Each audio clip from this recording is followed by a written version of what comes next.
This is the High-Stakes Lowdown, a RotoViz podcast brought to you by the Fantasy Football Players Championship. I'm Eric Balkman from the High-Stakes Fantasy Football Hour and the FFPC.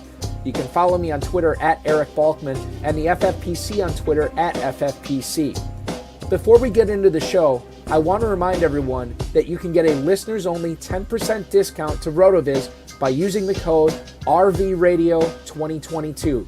That's RVRADIO2022. Your subscription gives you unlimited access to all of the RotoViz content and tools, and it supports the podcast channel.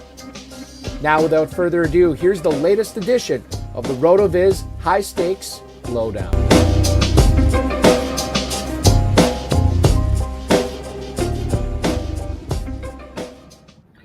Welcome in, ladies and gentlemen, to the latest edition of the RotoViz High-Stakes Lowdown for whatever it is today, September 13th, 2023. My, how time flies, especially when you're hanging out in Vegas with all you FFPC players this past week. So awesome to see many of you. So awesome to meet many of you as well. And for anybody who hopped on board the Better Sports Network broadcast with myself and Howard Bender of the coverage of the FFPC live events, we thank you for that as well. Welcome in to the HSLD. Happy waivers night for anybody who's watching this live. Obviously, you saw the email from me for the FFPC Gold earlier today that we're going to have our first regular season waiver run tonight. Actually, bids are in now, so that should be processing shortly. I want to remind everybody too that we are not done with contests. While you are still, playing all your season-long stuff, you're going to have the opportunity to play in the FFPC Weekly Challenge once again this year. $35 entry, $200 entry, whichever one you wanted to do. We have a couple options at each. It's very similar to our playoff challenge. Set it and forget it, basically. There's no draft. There's no salary cap. There's none of that. You just pick your players and go. myffpc.com/weekly challenge is where to check that out as well. I want to bring in tonight's guest, ladies and gentlemen. He's been on the High Stakes Fantasy Football Hour before. He has been on the RotoViz High Stakes Lowdown before. He has 15 high stakes titles to his name. And I actually just saw him at Planet Hollywood in Las Vegas. You follow him on Twitter at Jeff Howle. Here he is, ladies and gentlemen, Jeff Howle. Jeff, welcome in, man. Thanks, Bonky. Thanks for having me. I appreciate it. I'm excited to have you on and talk now. Are all your waivers in? You got all your waivers in? You're good there? They are in. A lot of Puka. One Joshua Kelly. I couldn't believe he was still available in one league. So yes, they are all in. And hopefully, if someone outbid me for Joshua, they had to bid a whole lot. I'll put it that way. I'm with you. I'm surprised he was still out there. Let me ask you this. I put in, Nakua was taken in a lot of my leagues, especially for Kentucky, where the bulk of my stuff is in the KFFSC. What do you think about Kendrick Bourne? He looked good against the Eagles. He burned Bradbury for that touchdown at the end of the first half. He ran just really crisp routes, looks long, looks fast. I mean, that's a good Eagles secondary. There's a good pass rush, which was in Mac Jones' face. And so, yeah, I mean, I put him in as a few as well. He was available in a lot of leagues. Yeah, I probably bid way too much on him in so many leagues. But, I mean, I was looking at it from the standpoint of, it was, like you said, it was a good team. It was a good defense, right, that he was doing this again. He got 11 targets. It wasn't just fluky touchdowns. He got 11 targets. And this is a brand new offensive coordinator. In fact, the Patriots have an offensive coordinator this year too. So it's one of those things. Maybe I'm wrong. Maybe we're wrong on Kendrick Bourne, but there's just too much there for me to completely ignore him. So I went heavy on him as well as Nakua, and Justice Hill got some Gus Edwards action in and some Tutu Atwell in the year of our Lord 2023. I'm bidding on Tutu Atwell. Who would have thunk it? Go ahead. I was going to say, you have to figure that Bourne's going to be in some shootouts this year, right? So you got Miami twice, you got Buffalo twice. They have a schedule, they got some, their schedule is shootout friendly, and it's not really a shootout team. So who else is Mac Jones going to throw it to? So Bourne, I think, is a very good waiver pickup. Yeah, and we'll see if I get him. Maybe I didn't bid enough on him. We'll find out. Kentucky waivers go through at midnight, so I'll find out a little bit after then. I think I want to lead off with this, Jeff, because this is something I missed earlier today, but the stuff on Darren Waller. Pat Leonard from the New York Daily News says that Waller's hamstring injury could be a, quote, lingering issue Apparently, there's a nerve issue that he's having there, and this is the same hamstring that got him shut down last season.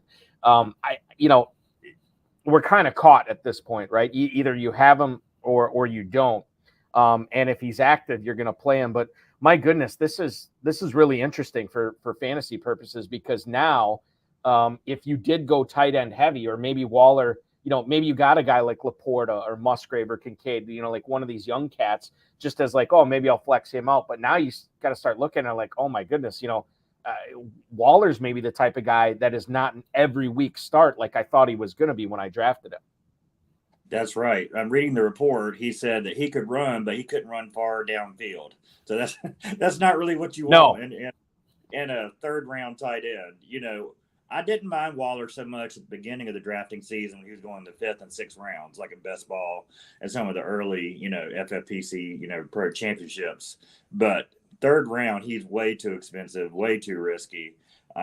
He was just tough. I didn't pull the trigger on him there in the last month and a half. So I hate to hear he's hurt. Never pull for an injury.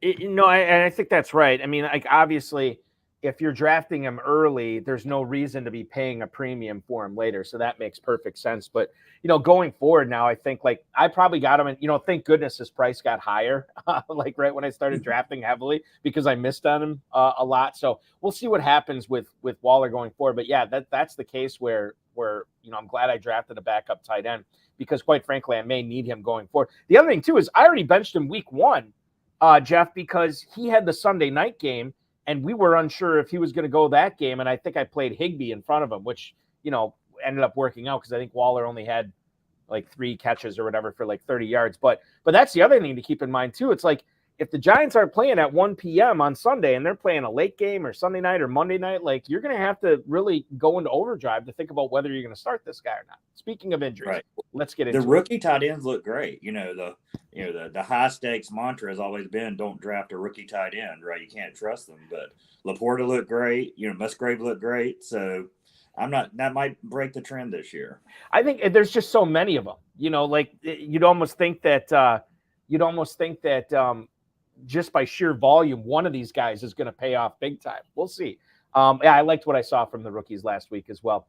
I did not like what I saw in Baltimore. J.K. Dobbins, obviously out for the season, torn Achilles. How do you think his injury affects this new passing dominant offense that Todd Monken is installing, specifically for Zay Flowers, who I know you have a lot of this year and who looked really darn good week 1? I do. So my in-person live Vegas main event, I have the Lamar Jackson Zay Flowers stack. So that was huge. I mean, I had to reach a little bit, maybe a round and a half to get Zay Flowers in the 6th round, but I think he's going to pay off there. I really do. I hope they spread it 4 wide. I mean, you don't know about Beckham's health. You don't know about Bateman, but having Mark Andrews back, should open up the field for Zay Flowers even more. Or if they go 12 personnel and they have Isaiah Likely and Andrews with Zay Flowers as the main wide receiver, I think they're going to throw the ball a lot. It was a kind of a disappointing performance, frankly, from Lamar Jackson.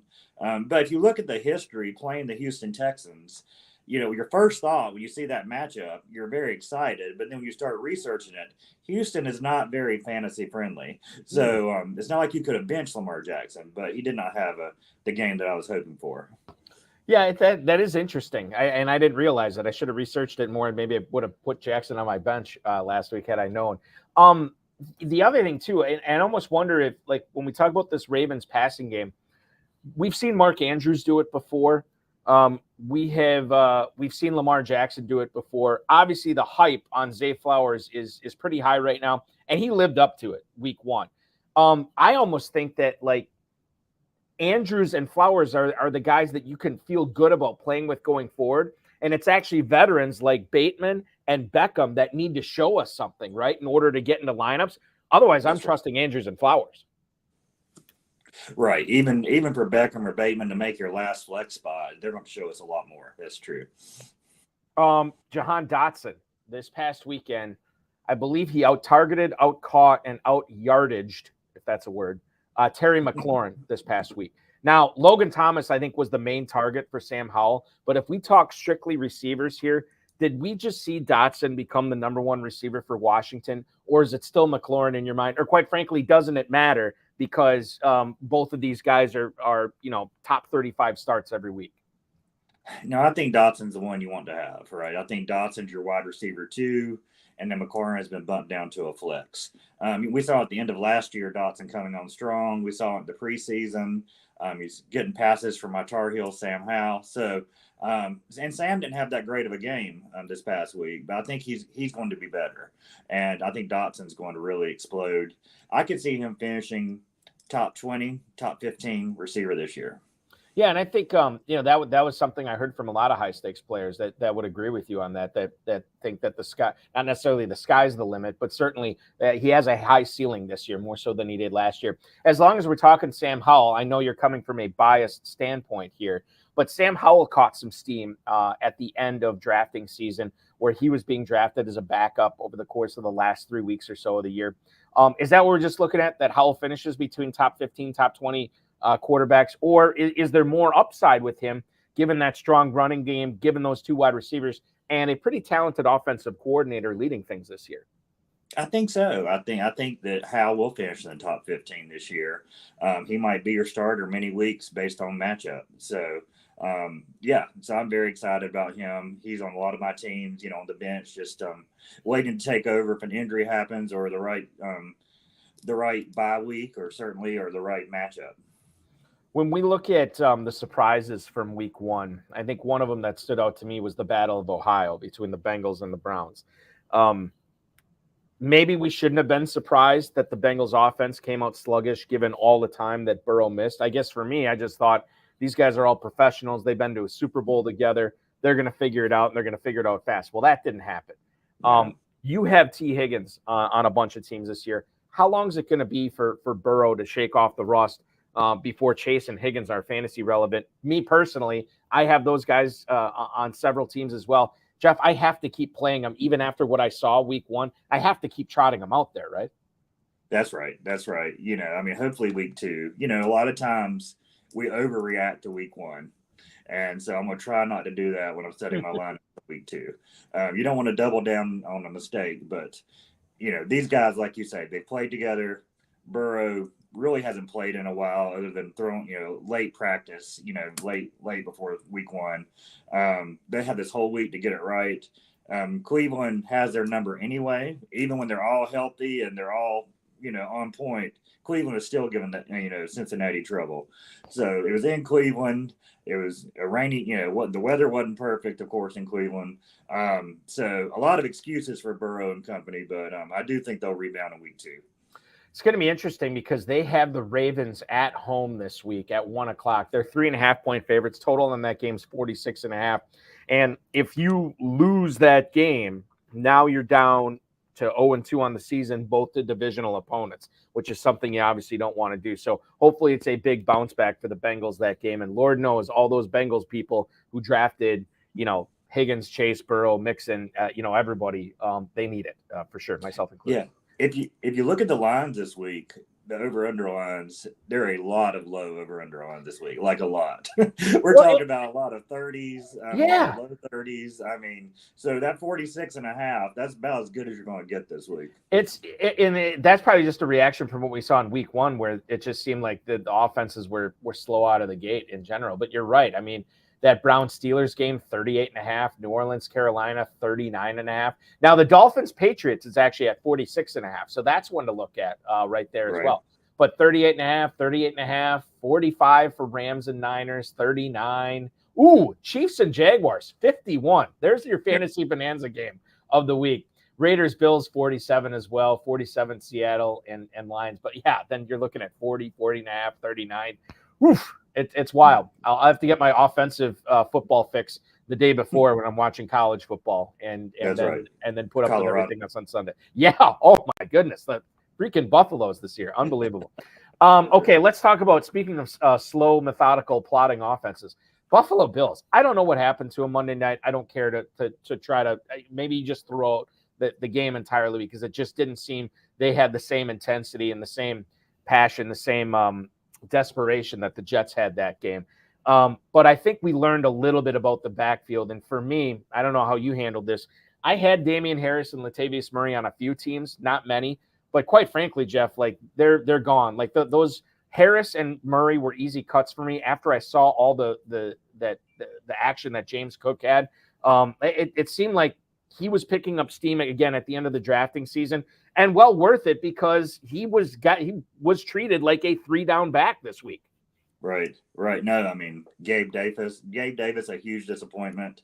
Yeah, it was a terrible game. It was. I'm still hanging on to Damian Harris. I have him in a lot of leagues, and I can't cut him just yet. Should happen to James Cook. I think he would be a huge asset. Latavius Murray, I do think is cuttable. He's already gone on all my teams. But Damian Harris, I mean, Buffalo wasn't really at the goal line a lot to see if Damian Harris would be the goal line back, but I still believe he is. So we'll see how that plays out. But I'm hanging on to Harris, cutting Latavius Murray. Yeah, and that is a good point too. Like it's always, and I ran into this in a lot of my waiver wire placements tonight too, where I was trying to pick up the injury away type guys, but I would be cutting an injury away type guy at running back to do it. So I'm like, well, why don't I just hang on to the backup running backs I have now, save my fab budget, right? And then wait for something to pop up down the road. So we'll see with that. That's always, I think when you're picking up players that have the opportunity that week, like the Nakuas of the world, Justice Hill to a certain point, Gus Edwards, Kendrick Bourne. I feel like that's like the checkers fab game. Right. And then the chess fab game is trying to figure out, okay, what about week 3? What about week 4? What about down the road? Right. And these people that play the matchups and they're looking at defensive matchups week 5 and beyond, like they're on a whole other level. That's not something I can begin to wrap my head around. No, that's true. Thursday. Go ahead. I was going to say, I like to keep the handcuffs on a team which we believe is going to be a high-scoring team, like Buffalo, a Damian Harris. Now, if you cut, Miles Sanders back up in Carolina, so be it, right? So that's where I think you can play around a little bit. But, yeah, certainly you don't want the third backup in Buffalo, Latavius, who I think that he proved that's what he is. So. Yeah, and they have to have a modicum of talent, too, Like, it's like that's the other aspect of it. It's like well, there's more than one, but it's obviously like good offense. They're going to get the opportunity. If the guy gets hurt, they're going to be the guy, and they do have to have a certain level of talent on that. And I think that's what we're looking at for that as well. Kansas City, speaking of backup running backs. So I don't really know what you thought when you were watching that game on Thursday with Detroit, because I think it's kind of an outlier game for Kansas City. Maybe not. I mean, they'll give credit to the Lions. They looked really good, and the Chiefs looked out of sorts. What did you learn about the Chiefs backfield that game? Anything that you're taking away from it in regards to Pacheco or Edwards-Helaire, McKinnon, any of those guys? What a nightmare. What a nightmare in the backfield. What a nightmare at wide receiver. It was just terrible. I mean, I think we learned that Travis Kelce is the only one you can count on that team other than Patrick Mahomes. So, I have a ton of Sky Moore. I mean, an embarrassing amount of Sky Moore. And, he may be at the end of my bench all year, but it was bad. As far as the running backs, I mean, Clyde Edwards-Helaire could be the number 1 back next week, and it would not shock me one bit. So, isn't that crazy? I mean, I can't believe we're having this conversation again, but you're totally right. Yeah, so I can't start any of them if they all have to sit the bench in week 2 for me. Pacheco's got great talent. He runs hard. He runs like he's going to, get hurt. I worry about him getting hurt because the way he runs. But I don't know. I don't have much Pacheco. I don't have much McKinnon. I have a good bit of Clyde Edwards-Helaire, like the last pick of all my drafts. But I don't trust any of them or the wide receivers for that matter. Yeah, it's one of those things. Like we're always trying to draft players that have greatness, on their team, and that doesn't get much greater than Patrick Mahomes and Travis Kelce. And yet for years, we've been trying to chase, I shouldn't say for years, but since last year, since Tyreek Hill left, we're trying to chase that. Okay, who's that receiver that we want in Kansas City? Who's the running back we want in Kansas City? They put up a ton of points. The team puts up a ton of points every year. Like we should be able to figure this out. It's a very difficult question to answer. And quite frankly, it's an answer that keeps changing throughout the season. Could be CAH right now in September. Might be Pacheco back to him in December. Like we don't know. And that's the other maddening thing too, Jeff. like then these guys become kind of roster cloggers, right? Because you don't know when it's going to happen for them. And even if somebody goes down in that backfield, they still might not be startable because there's other talented guys there.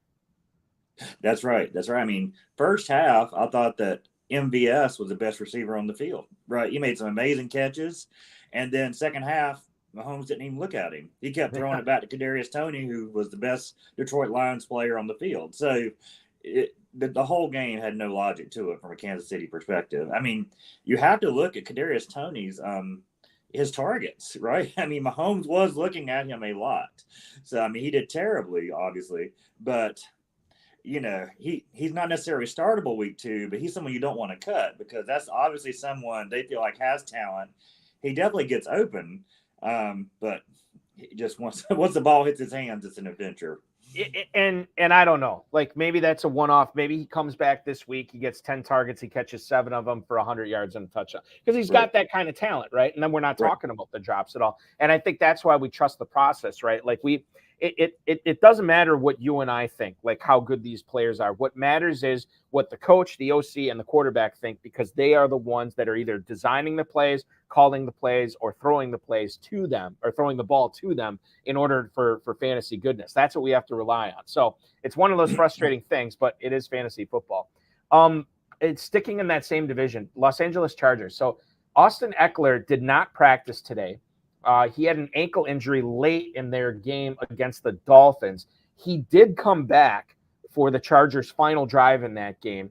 But Josh Kelly actually looked pretty good. I know not Josh Kelly. Austin Eckler was on Matt Harmon's podcast today talking up Kelly and how you should be rostering him in fantasy. And granted, Austin Eckler's a little bit biased since they're teammates, but 16 carries for 91 yards. We talked about it at the top of the show. He shouldn't have been out there. We'll see if you get him. But to me, if Eckler's out this week, dude, must start Josh Kelly, right? Has to be. And, you know, I heard Eckler on another Sirius XM radio show yesterday talking about how the game plan this year was for them to share touches. How, you know, and this, we'd even read that, I think, in July in some of the little, like, Roto World blurbs, how Eckler was going to be kind of managed this year. His carries were going to be managed. And so you have to believe it. So I think Joshua Kelly is a startable flex, you know, possibly depending upon your roster every week. And if Eckler's not in the lineup, then he's your RB2, maybe RB1. So, yeah, he's on a lot of my teams. I'm glad to have him. So he's on my main event live team. So we'll see what happens with the injury reports. It sounds like Eckler's going to play. From everything he's saying, it sounds like, you know, this was Wednesday, veteran rest day. So a lot of people, you know, did not practice today. So that really didn't mean too much to me. We'll see what Friday looks like on the injury report and go from there. Yeah, Friday's always the big one too, that we care about most. Wednesday is kind of like whatever, but still we're paying attention for sure. Yeah, I had a guy when I was drafting at the KFFSC in Louisville. He had been, I think we were in, I draft probably a dozen drafts that weekend. I slam them all together because it's like my only live drafting time, Jeff. And there was a guy, I want to say his name was Kevin. I forgot his last name, but he and I were like next to each other for 3 straight drafts. And we were talking after one of the drafts on Saturday afternoon. He said, well, I'm excited not to be in your league Saturday night because maybe I'll get Josh Kelly this draft. And I didn't know if I should take that as a compliment, like we both were going after the same guy, or if I should take it as an insult because I was drafting Kelly too high. I don't know. Still, and we'll find out as the season goes on what the correct play was. But I definitely feel better about those leagues where I already have Kelly on them because I think that could pay off at some point. It's all about windows, right? Like, you know, Eckler doesn't have to have a season-long injury for Kelly to be worthwhile. He could just have something where he's dinged up. The Chargers decide to sit him, you know, maybe on a Sunday game, and then they have a Thursday game coming up, and boom, all of a sudden that's 2 easy starts for Joshua Kelly there. It's all about windows, as you know. So tight ends, let's move on and talk about them. One guy I feel bad I missed on, and I could not believe how often he was out on the field for Tampa this past week, but it was Cade Otton. And Cade Otton was a guy that was, I don't want to say a throwaway pick, but he went so late in so many leagues that I was facilitating for the FFPC in Las Vegas that I saw online, the FantasyPros Championship, the main event, so on and so forth. And yet it seemed like you, Jeff Howle, got Cade Otton in a lot of spots. What did you see about Otten that I wish I would have seen prior to me drafting this year? So yeah, I mean, he's one of those late round dartboard throws, flyers.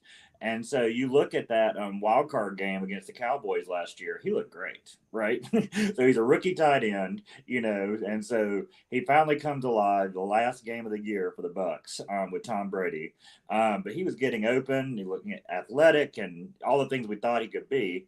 And then they cut Cameron Brate this summer. So now it's Cade Otton's job. They really have no one behind him.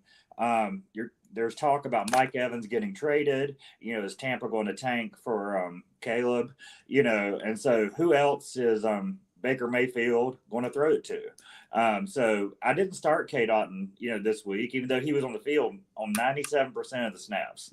So, I'm not sure that I think that's number one over all tight ends this in week one. It was correct.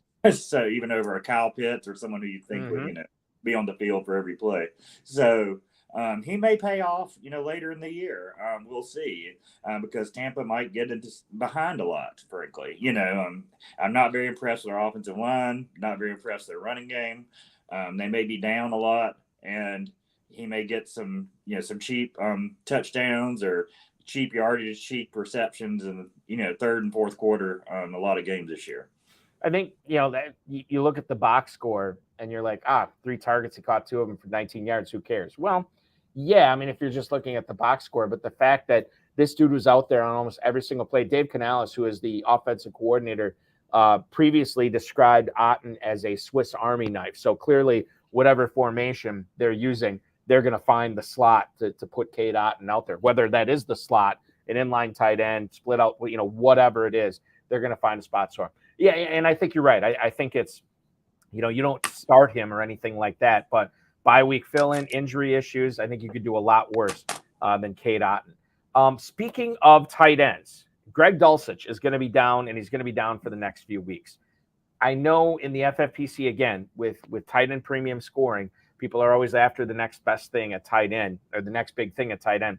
I don't think that's Adam Troutman, but I think like with Dulcich missing or going to be missing so much time, Troutman's probably a guy that you probably threw a few bucks on tonight, right? I think you have to. I think one of my biggest regrets, was round 11, where I had a chance to draft either Greg Dulcich or Hunter Henry. And I took Dulcich, and I think I regret. Why did I not take Hunter Henry? And Hunter Henry played great this past weekend. I started Luke Musgrave in that league. He did pretty good. So, but yeah, that injury's terrible. But they want to go to the tight end there. You have a coach who loves to throw to the tight end.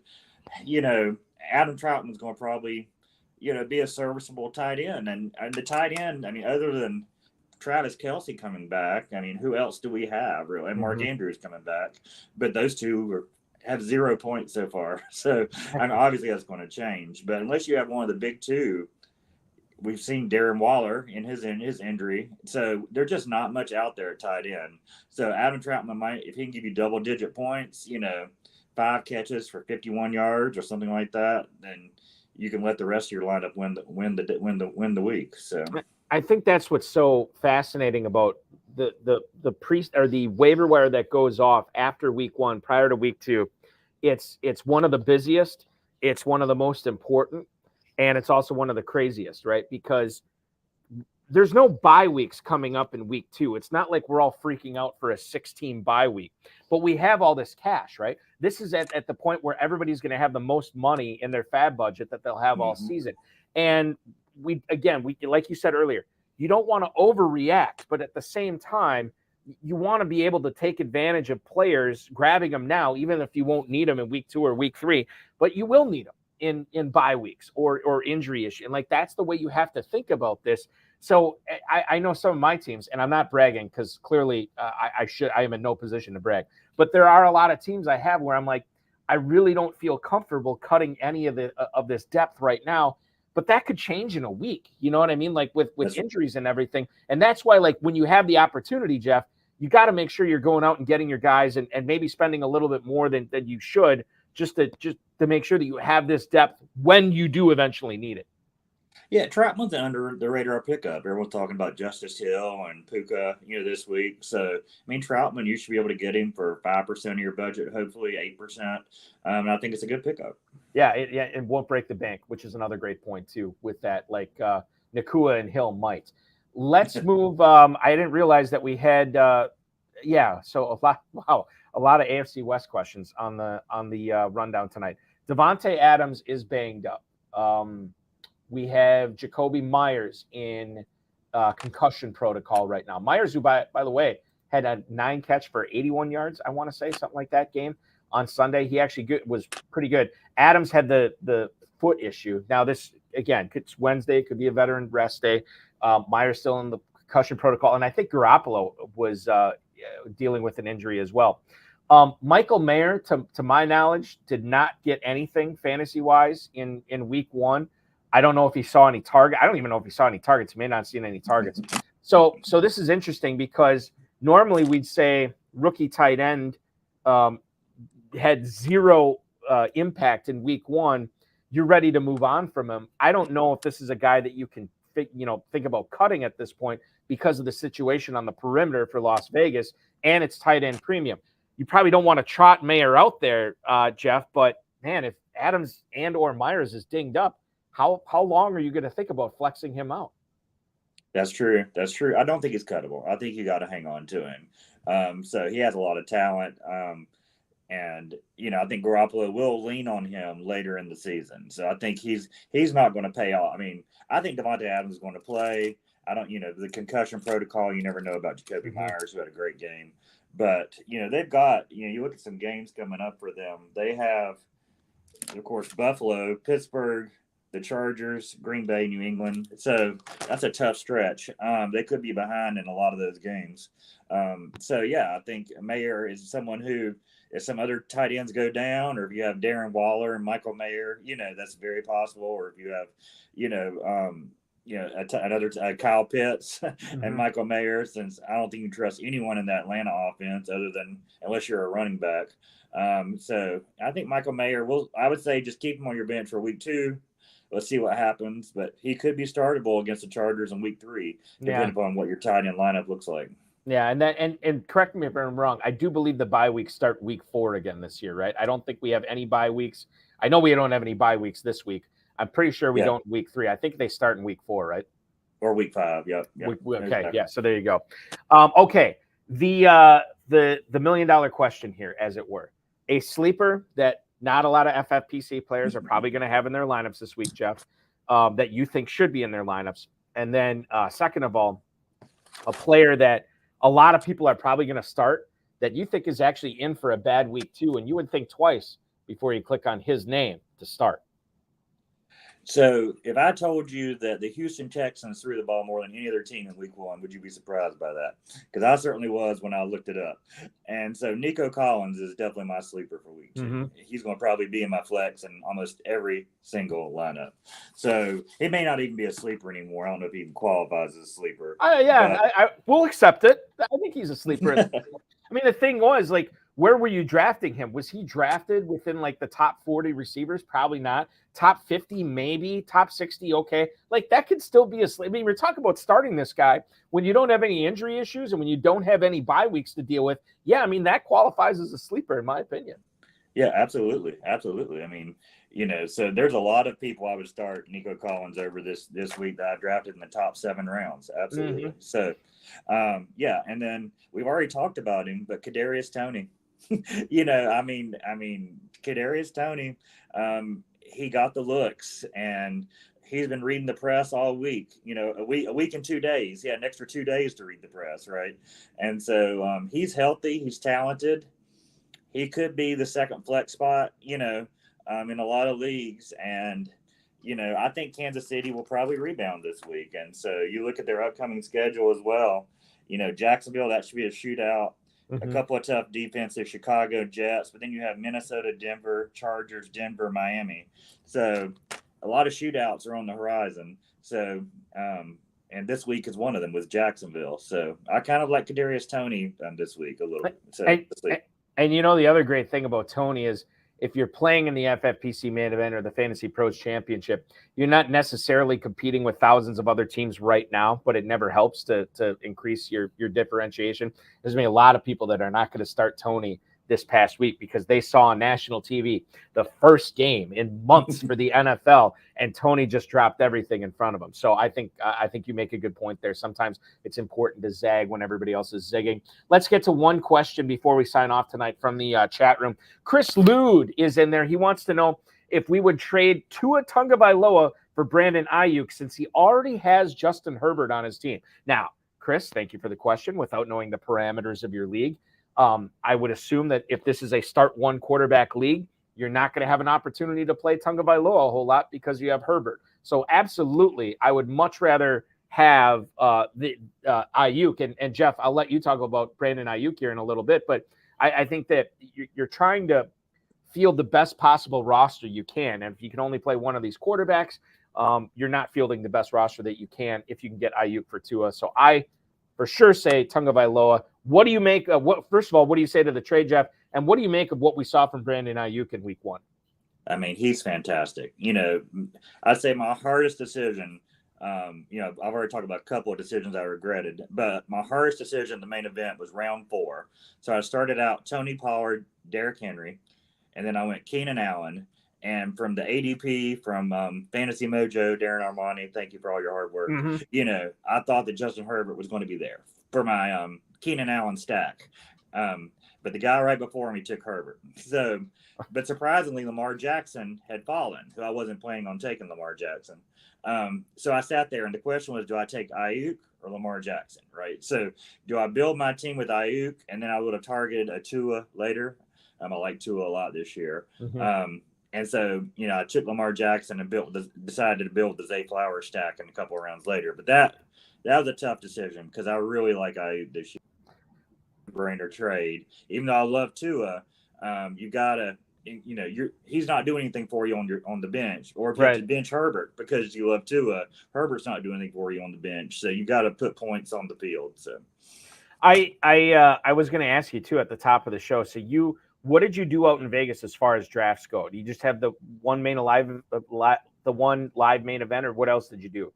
Yeah, so this year I brought my family. So my daughter turned 21 this weekend. We brought the 14-year-old boy. He saw things he'd never seen. Well, he probably does see them on YouTube. So he's probably seen it.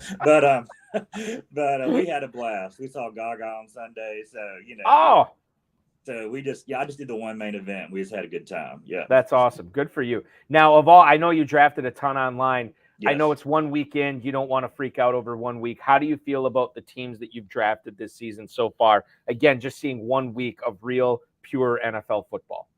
I feel good. I won one league on the last second field goal before the end of regulation with Buffalo on the 50-yard field goal that hit the upright and bounced in. That was funny.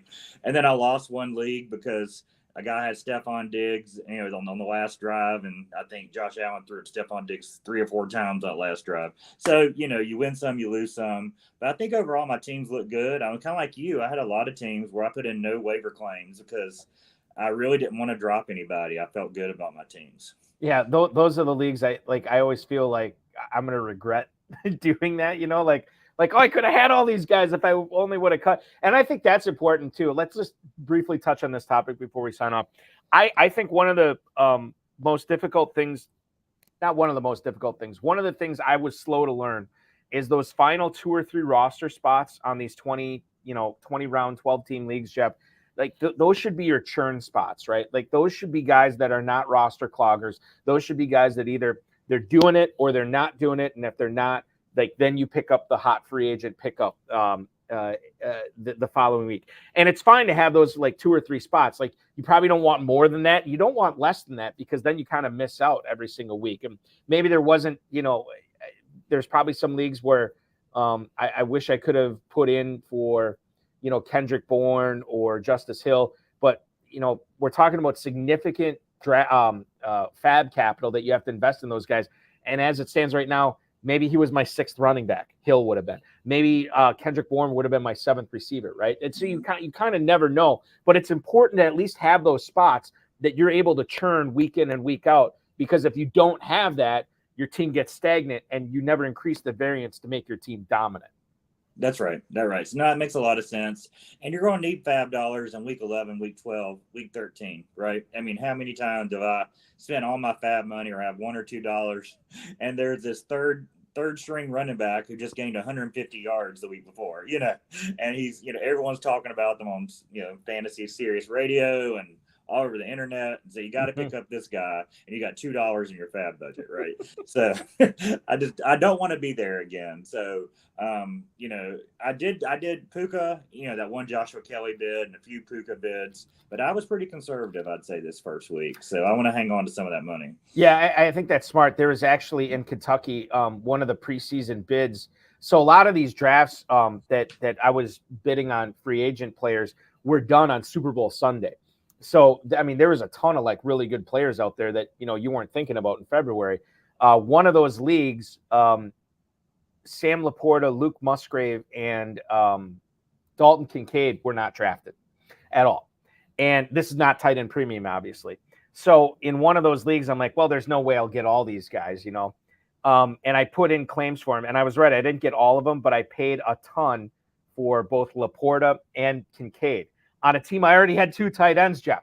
So now I have on that team Laporta, Kincaid, Cole Kmet, and David Njoku in a non-tight end premium league where you got to start 3 receivers and you can only start 1 tight end, 2 if you want to flex one out. But that's one of the frustrating things. Last year I had the same thing. I had the attitude of there's no way I'm going to win all these guys. And then I did win all these guys in one league. And I feel like I had 4 fab dollars after week 1 for the rest of the season. And it sucked. You got to budget that out. And I always have the attitude of somebody will outbid me. And I don't think that's the proper attitude to have. You got to understand, you got to rein it in a little bit. I think you did a great job of it. I haven't looked at your bids, obviously. I don't plan on it, but I think it sounds like you did a very fiscally responsible job of bidding this week.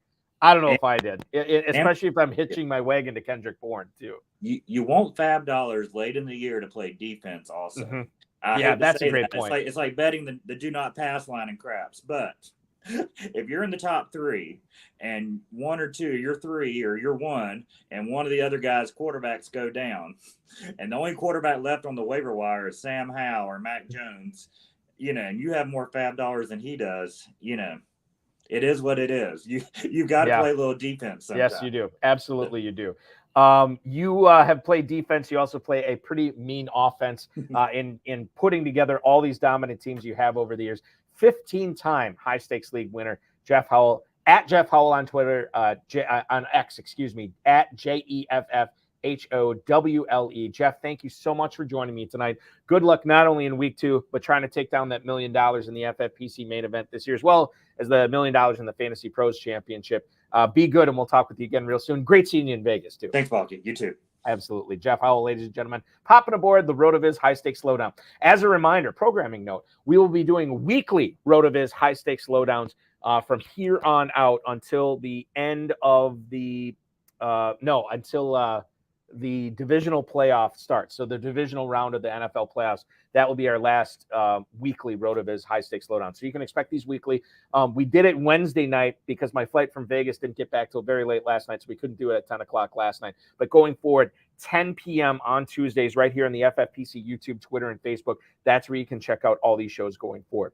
I want to thank Jeff Howle. I want to remind you as well, tomorrow, Thursday, from 7 to 9, we will have the Better Sports Network's High Stakes Fantasy Football Show that will air on all the FFPC social media channels, as well as the Better Sports Network social media and betternetwork.com, BETTOR network.com.